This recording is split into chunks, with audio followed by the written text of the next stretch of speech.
Buenas tardes, queridos estudiantes. Bienvenidos a nuestro tutorial con referente a cómo elaborar el RAE. Buenos días, profe. Buenas, profe, ¿cómo está? De nuevo aquí dándoles orientaciones a los estudiantes de ese RAE, que es una actividad importante para el proceso de investigación, para que puedan recoger toda la información y organizar esas 3 fichas. Creo que de pronto se ven algunas dificultades, algunos como inconvenientes al momento de estructurarlo y de organizarlo, ¿no? Entonces, exacto. Entonces, miremos aquí.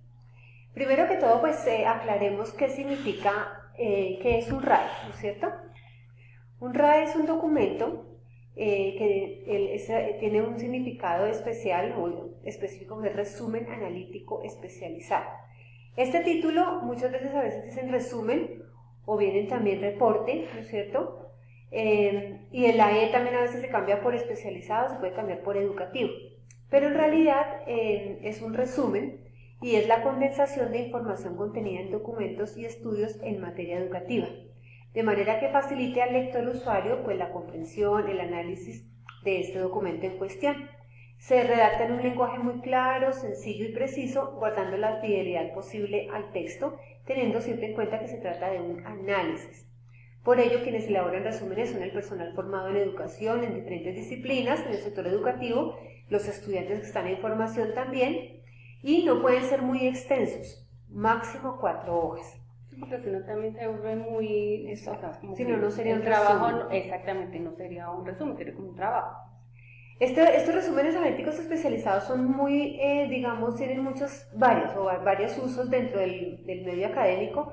El principal, y históricamente de donde viene, son las bibliotecas, son los que más los usan, y es un requisito precisamente para dejar cualquier repositorio en una biblioteca, se debe presentar un RAE, porque las bibliotecas lo utilizan para documentar los recursos bibliográficos. Quiere decir que yo puedo consultar el RAE antes de irme al documento completo para no perder tiempo.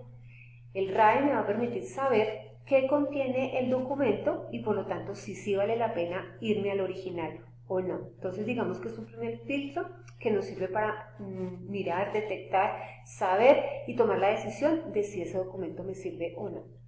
Segundo, en la investigación, ese es el otro campo que se usa para los proyectos y trabajos de grado de todo tipo, con opciones de grado, tanto de pregrado como de maestría como de doctorado. Siempre se hacen unos RAEs o se utilizan en los medios como lo estamos usando nosotros aquí para los proyectos de investigación. ¿Para qué? Para condensar la información. Entonces ahí se condensa todo lo referente a esos documentos. Tercero, como evaluación académica. Es un muy buen instrumento de evaluación académica. De pronto algunas de ustedes ya han tenido la oportunidad de realizar RAEs en otras asignaturas porque muchos docentes lo utilizan para evaluar. Esa parte de lectura, sí. Y es que es muy importante porque ahí en ese ejercicio desarrolla uno la parte de lectora y la parte de escritura, de redactar, de organizar las ideas, de realmente saber qué es importante dentro del texto.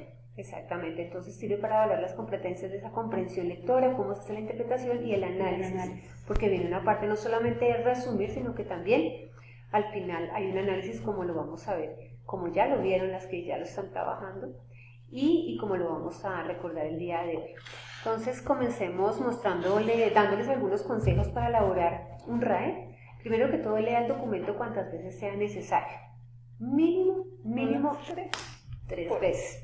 La primera no es una lectura general como para tomar la idea. La segunda entonces como para ubicar ideas importantes, palabras de pronto desconocidas, para que las ubiquen y puedan contextualizar a qué hace referencia el texto. Y ya la tercera entonces obviamente para identificar y poder tener las ideas ya pues realmente las ideas importantes dentro del texto, y hay idea general y algunas ideas secundarias, y para con esas empezar a construir el RAE. Exacto. El segundo pues es identificar precisamente las ideas principales que usted debe desarrollar, en este caso en nuestro ejercicio, pues en los ejes temáticos que llamamos nosotros, ¿no es cierto?, que son las ideas principales. Tercero, pues realizar esquemas. No es que usted las tenga que poner en el RAE, sino es que les sirvan a usted como herramienta para poder organizar su escrito. De todas maneras, si usted decide hacer un mapa mental, un mapa conceptual, un cuadro sinóptico, no es necesario que ese esquema usted lo ubique en el RAE, ¿no? Solamente es para uso de la persona. Para que pueda organizar las ideas, las pueda estructurar, y a partir de ese esquemita, entonces lo organice dentro del texto, dentro del RAE. Y por último, pues redactar con palabras propias de manera clara y precisa pues lo que nos pide el instrumento. Entonces revisemos el instrumento que ustedes tienen allá. Encontraron un ejemplo, cuando nosotros les ubicamos. Entonces cuéntanos, profe Rigid, ¿qué partes tiene ese ejemplo? Bueno, entonces del ejemplo tenemos la referencia bibliográfica, el título del autor. Bueno, miremos que este ejercicio que ustedes van a ver o el que tienen ustedes ahí en su plataforma es un ejemplo de algo muy diferente a lo del discurso. Recuerden que nuestro eje temático es el discurso en los docentes y en la parte de la discapacidad. Entonces, para que ustedes todos esos documentos los organicen, las fichas y los radares con relación a ese eje temático. Entonces, igual este ejemplo es para ubicar, obviamente, como los ítems, pero eso no es la temática que estamos desarrollando. Entonces, primero pues ubicar el título, en este caso Avances y desafíos en la educación inclusiva en Iberoamericana.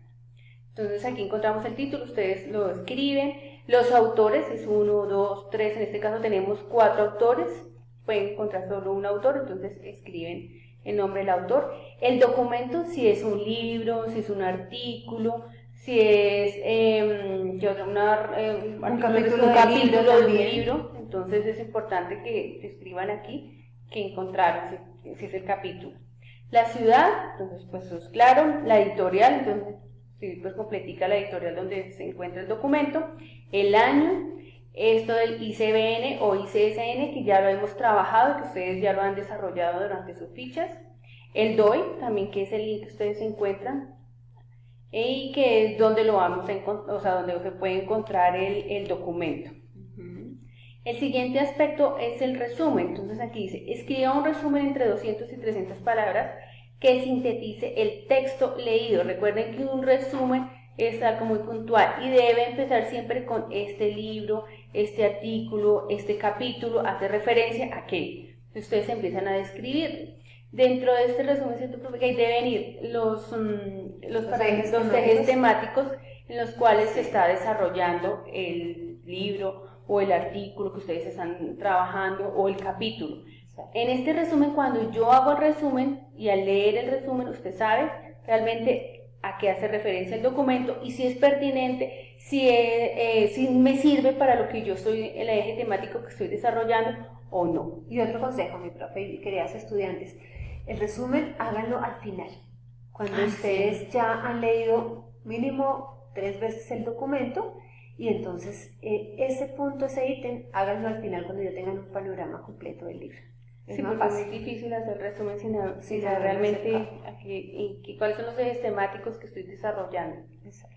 Bueno, entonces ya teniendo en cuenta nuestro resumen, que son de 200 a 300 palabras, entonces continuamos con los ejes temáticos. Entonces los ejes temáticos, describa cada uno de los ejes temáticos que estructuran el texto leído. Para ello debe utilizar citas literarias del texto. Entonces aquí en los ejes temáticos donde yo miro cuáles son los temas, que la idea principal y ideas secundarias que se van a desarrollar dentro del capítulo, dentro del libro, dentro del artículo y tomar las citas. Recuerden que las citas, lo hemos mencionado y ustedes han visto en las normas APA, que si es textual, entonces entre comillas y obviamente con la página para no incurrir en plagio. Miremos el ejemplo de ejemplo de acá, entonces dice, la autora expone que la exclusión social y educativa son fenómenos crecientes en muchos países del mundo y que se caracteriza por ser la región más desigual del mundo. Y aquí sigue, aunque empiezan a haber signos alentadores, como consecuencia de, entre otros factores, los esfuerzos que vienen realizando los países en materia de protección social, y cierran comillas y la página. Entonces, recuerden citar bien, que ustedes ya manejan bien las normas APA, ya hemos dado unas presentaciones para que ustedes miren, igual el documento también se les dio. Entonces, en esta parte del eje temático se sugiere que ellos trabajen ¿cuántos párrafos? Unos 4. Los ejes temáticos, lo mínimo son 4 párrafos. ¿De 4 a 6? Sí, de 4 a 6 es bien. En este caso tenemos un ejemplo que es de un libro bastante extenso, por eso en este ejemplo vamos a pasar rápido todos. Porque son muchos. Porque fue un libro bastante extenso, pues ustedes también es sabio elegir de pronto en este caso 3 artículos y no un libro tan extenso, pero mínimo en este ítem debe ir 4 a 6 párrafos sería lo ideal, que expliquen cada párrafo o cada, digamos, trozo de extensión que explique los ejes. Pero mínimo 4. ¿Qué siguiente ítem? Sigue, digamos, el 3, ¿cierto? Entonces vamos para... ¿Alguno? No. No, el 3 son los ejes temáticos. El 2. Eran ejes temáticos. Ahora vamos con el 3. Vocabulario. No, es que nos comemos uno. Pero miramos. Nos comemos aquí como que uno, me parece. Es que uno son las referencias. En las referencias. Devolvámonos para mostrarles a los estudiantes. ¿En dónde? 1 son las referencias, 2 es el resumen, 3 son los ejes temáticos y ya 4 sí. Que los ejes temáticos decíamos que de 4 a 6, entonces, y con las citas, dando bien la referencia con la norma A. Y ya entonces vamos al ítem 4, que hace referencia al vocabulario. Entonces aquí se dice, relacione las palabras claves del texto y la definición conceptual que tiene el autor de ellas. Recuerden que cuando dice vocabulario, no es que yo busco la palabra, y lo busco en Google o lo busco en un diccionario y pongo la definición. No, es la definición como el autor la está planteando dentro del texto. Entonces, esa es la definición que yo voy a tomar en el vocabulario. No es buscar en otro lado la definición, sino de acuerdo a lo que yo he leído, por eso hemos leído varias veces el documento. Entonces, cómo el autor está dando esa definición textual, cómo lo está manejando dentro del texto y cómo va a aportar. Mínimo 2 términos. Sí, no tanto. Serían, ¿no? 2. Los que tendrían que buscar. Como los más puntualitos. Los más puntuales. Si consideran que más, 4, 3, 4, 5, listo. No más de 10 tampoco, porque sería demasiado. Y es que eso va alargando la ficha. Entonces lo que queremos es que la ficha sea muy puntual, muy exacta, ¿cierto? De lo que ustedes quieren desarrollar en el resumen, en los ejes temáticos. Viene una parte aquí muy importante, que es la valoración crítica. Con sus propias palabras, lo más importante es que usted escriba en el texto un corto texto en el que exponga una reflexión sobre la forma en que el autor construye los ejes temáticos o los autores lo construyen y el vocabulario del texto leído y el aporte, tienen que decir el aporte, explicitar el aporte que hace el texto a nuestra temática, en este caso a la del discurso. Un párrafo bien estructuradito, bien organizadito, que las ideas estén coherentes, es donde ustedes van a dar su aporte. Esa crítica con relaciones, ustedes van a argumentar a partir de lo que han leído cuál es la posición de ustedes.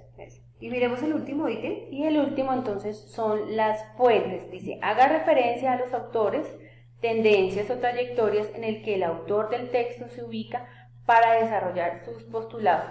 Ojo con este ítem de fuentes, porque muchas veces lo que hacen es tomar toda la referencia bibliográfica y pegarla ahí. No es copiar la bibliografía ni las referencias bibliográficas. No es copiarlas. Ustedes lo que tienen que hacer es mirar de esos autores que se están manejando en el texto, en el documento, en el artículo, en el libro, cómo esos autores van a respaldar las ideas o los ejes temáticos que se han planteado. O algunos autores puntualitos dentro del texto, ¿cierto? Para que puedan como argumentar y sustentar lo que yo digo en las ideas. Exacto. Entonces, en este caso ustedes se van a las referencias bibliográficas. Si cuando no se tiene idea de la temática, pues entonces escogemos 3, 4 autores y los nombramos aquí en referencias, que son autores de referencia que se usaron, o por ejemplo si es la UNESCO o es el Ministerio de Educación Nacional, y se hace una pequeña mención de cada uno. Nos podemos tomar el trabajo también de buscar sobre algún autor que tenga 2 o 3 referencias ahí en la lista bibliográfica y de pronto buscar la biografía, profundizar más sobre profundizar, como hicimos en este caso, buscar al señor Meleyskov y Tony Wood, que fueron los 2 que aportaron como más a la temática, y buscar quiénes son ellos. Y eso nos complementa, porque también nos puede servir como base para después ir donde estos mismos autores a profundizar sobre nuestro tema.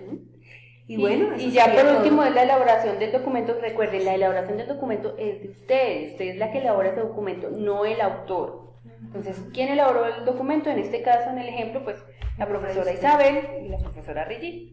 Y en el caso de ustedes, pues ponen... En el caso del nombre de ustedes, la estudiante, el nombre de ustedes, por ejemplo, Juanita Pérez. Esperamos que les haya servido mucho el tutorial y cualquier duda estamos pendientes en nuestro foro de comunicación. Bueno, feliz día. Feliz día.